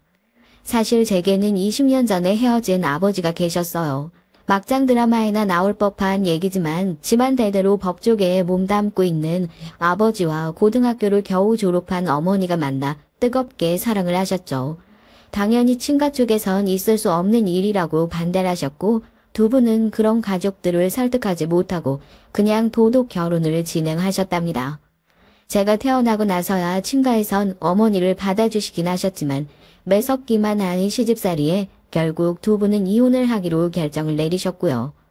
물론 친가에선 저를 아버지가 키우셔야 한다고 했지만 아버지께선 어머니께 저까지 빼앗을 수 없다고 하면서 친권 및 양육권을 포기하셨어요. 당시 어린 마음에 전 아버지가 저와 어머니를 버렸다고만 생각했고 나중에 그것이 아니라는 걸 알았을 나이가 됐을 때 다시 아버지를 찾아간다는 것이 염치 없게 느껴졌답니다. 그래서 20년이 지나도록 아버지와는 아무런 연락도 없이 살았죠. 미영인 그런 아버지를 찾아가 보라고 권했습니다. 솔직히 내키지 않았어요. 이제 와서 딸이라고 나타나면 아버지 입장은 어떻게 되고 새로 생겼을 가족들은 또 어떤 마음으로 저를 바라보겠는가 싶었거든요. 하지만 전 남편이 저뿐만 아니라 미영이 주변을 어슬렁거린다는 것이 불안하기만 했던 전 결국 아버지를 만나기로 결심했습니다. 미영이가 알아봐준 전화번호로 처음 전화를 걸었을 때가 아직도 생생해요. 무슨 말을 처음 해야 할지 몰라 망설이던 전 기어들어가는 목소리로 겨우 제 이름을 말하는 것이 전부였거든요. 아버지는 제 이름을 듣자마자 깜짝 놀라시며 먼저 만나달란 말씀을 꺼내셨습니다. 그렇게 전 20년 만에 아버지를 만났어요. 어색해할 것이라 생각했던 것과는 다르게 아버지는 저를 보자마자 떨리는 목소리로 한 번만 안아볼 수 있겠냐고 물으시고는 제가 괜찮다고 하자 저를 세게 안아주셨죠. 그리고는 너무나도 보고 싶었다고 말씀하셨어요. 제가 자라는 동안 몇 번이고 저를 보러 오셨지만 차마 앞에 나설 수가 없었다고 미안하다고 말씀하시는데 기분이 오묘했습니다. 오랜만에 만나 회포를 풀기도 전에 전 아버지께 도와달라는 얘기를 꺼냈어요. 그동안에 제가 겪어온 모든 일을 말씀드렸죠.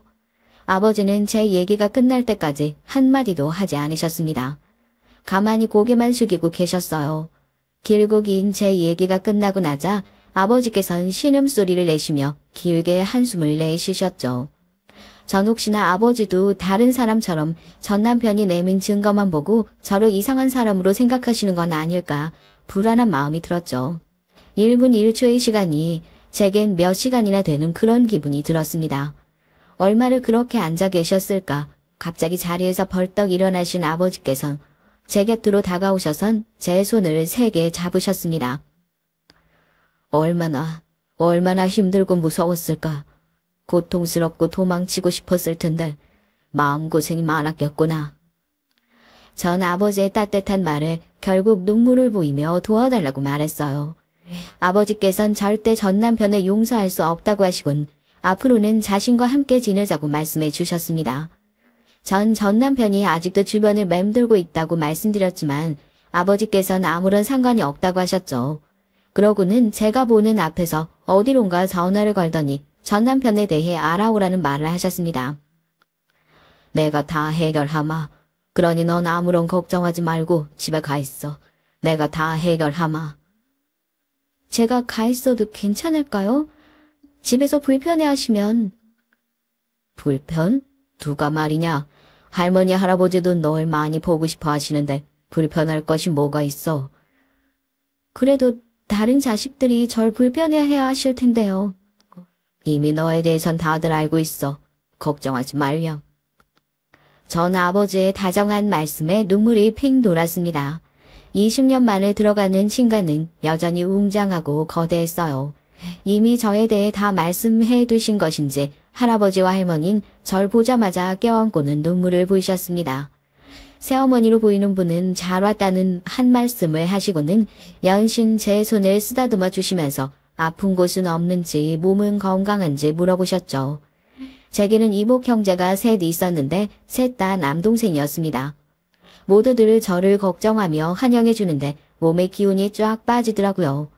가족들은 제게 아무런 걱정 말고 모든 것을 맡겨두기만 하면 된다고 하셨어요. 그리고는 되도록 혼자서는 나가지 말라고 주의를 주셨죠. 한 달 정도 전 정말 이제 꿈같은 순간들을 보냈습니다. 새어머니도 남동생들도 정말 좋은 사람들이더라고요. 아버지의 자식이라는 이유가 고작인 저에게 이렇게 잘 해주셔도 되느냐고 물었을 정도였어요.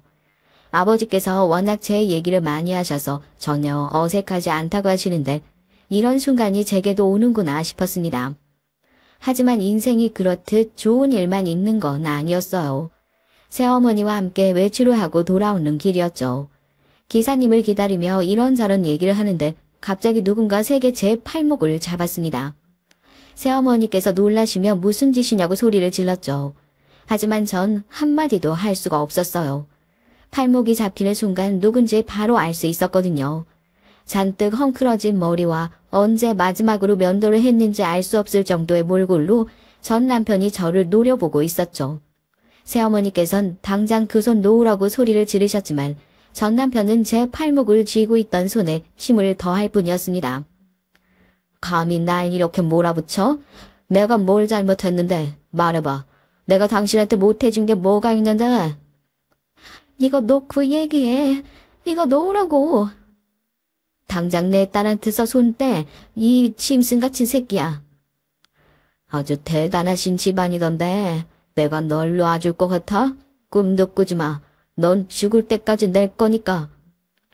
전 남편은 어떻게든 제 앞을 막아서는 새어머니를 밀치고는 저를 끌고 가려고 했어요. 하지만 곧 나타난 기사님과 주변 매장에 있던 분들이 나와서 저와 새어머니를 보호했고 곧 경찰이 나타났죠. 경찰 소리에 전 남편은 빠른 속도로 사라졌지만 곧 뒤를 쫓은 경찰에 붙잡혔답니다. 전 남편은 끌려가는 마지막까지 자신은 다시 오겠다며 기다리고 있으라고 소리를 질렀어요. 그 말이 얼마나 무섭던지 저는 서 있을 수 없을 정도였죠. 그런데 그런 저를 부축하시던 새어머니께서 구급차를 부르라고 소리를 지르더라고요.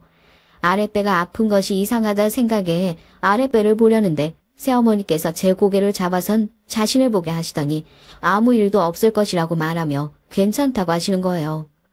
전 본능적으로 뱃속의 아이에게 문제가 생겼다는 걸 알 수 있었습니다. 병원으로 급히 호송된 전 결국 그날 아이를 잃었어요. 저를 잔인하다 매정하다 욕하시겠지만 사실 아이를 잃은 것이 슬프지 않았습니다. 미안한 말이지만 오히려 전 남편과의 고리가 완전히 끊어진 것 같아 안도감마저 들었죠. 새어머니께선 울지 않는 저를 보시며 연신 괜찮다는 말씀만 하셨습니다.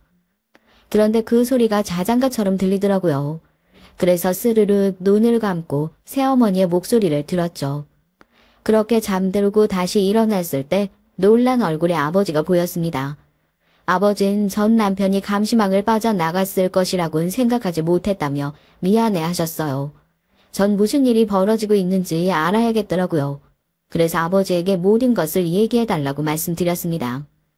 아버지의 얘기는 간단했어요. 전 남편이 제게 저지른 행동에 대해서 무혐의가 나왔기에 다시 그 일을 언급할 수가 없어서 전 남편에 대해 조사를 좀 했다고 하셨어요. 저를 집에 가두고 본인도 집 밖으로 나간 일이 손에 꼽을 정도였다는 제 말에 전 남편이 다른 루트로 돈을 벌고 있었을 것이라고 생각하셨던 아버지는 전 남편의 금전관계를 하나도 빠짐없이 조사를 하셨다고 했죠. 그러다가 비정기적으로 큰돈이 오가는 것을 확인하셨고 그 돈의 출처를 찾기 위해 알아봤지만 쉽게 꼬리가 잡히지 않았다고 하셨습니다. 범죄 경력은 없지만 보통 얘기가 아니구나 싶었던 찰나 전 남편이 자주 드나드는 블로그를 조사하다가 놀라운 것을 발견했다고 하셨어요. 전 남편이 블로그를 통해서 불법 도박을 하고 있었던 거예요. 그것뿐만이 아니라 일본에서 유행하던 것으로 집이 없는 청소년들을 알선해서 돈까지 챙기고 있었던 거죠. 저를 찾아온 날 범죄 사실이 발각된 것을 알게 된 전 남편이 도망을 다니던 중이었다고 해요. 잘 찾아온 것도 자신의 범죄 사실이 들통난 이유가 저 때문이라는 걸 알게 됐기 때문이라고 하셨죠. 아버지께선 긴장으로 떨고 있는 제 손을 잡아주시면서 검찰과 경찰이 해결할 문제만 남았으니 너무 걱정하지 말라고 하셨어요. 전 만약 처벌을 받는다고 해도 그 기간이 끝나고 다시 저를 찾아오면 어떻게 하느냐고 물었죠. 그러자 새어머니께선 그런 일은 없을 것이라고 단호하게 말씀하시면서 죗값을 다 치르고 나온다고 해도 저를 볼 리는 없을 텐데 마음 놓아도 된다고 하셨습니다. 새어머니의 그 말씀이 묘하게 제겐 안정감을 주더라고요. 전 남편이 나타났다 잡혀간 지 일주일 정도 지났나 아버지께서 이혼 서류를 가져오셨어요. 모든 것이 다 해결됐으니 앞으로는 전 남편과 마주할 일도 마주할 필요도 없을 것이라고 말이죠. 깨끗하게 정리된 호적을 보고 있자니 눈물이 저절로 나더군요. 3년도 채 되지 않는 시간 동안 전 남편에게 당해온 모든 순간들이 떠오르면서 살아남은 저 자신을 칭찬해주고 싶었죠. 전 남편에 대한 처벌 수위는 제 예상을 넘는 것이었습니다. 상대방이 항소를 하긴 했지만 제가 걱정했던 솜방망이 처벌은 아니었어요. 전 모든 것이 정리되고 나서 저를 아는 사람이 없는 작은 소도시로 이사를 갔습니다. 부모님은 함께 있자고 하셨지만 다시 시작하고 싶었던 전 정중하게 거절을 했어요. 아직도 전 밤길이 무섭고 남자가 가까이 다가오면 경계부터 하게 되지만 그래도 그때와 비교하면 정말 잘 살고 있는 것이 아닐까 싶어요. 매일같이 제가 괜찮은지 물어보는 새어머니와 아버지도 계시고 결혼해서는 조카들 사진을 보내주는 동생들이 있는걸요. 시간이 약이라고 하니 그때의 상처도 언젠간 지워지겠죠. 전 그저 매일을 충실하게 보내면서 그날이 오기만을 기다리고 있답니다. 끝까지 들어주셔서 감사합니다. 嗯。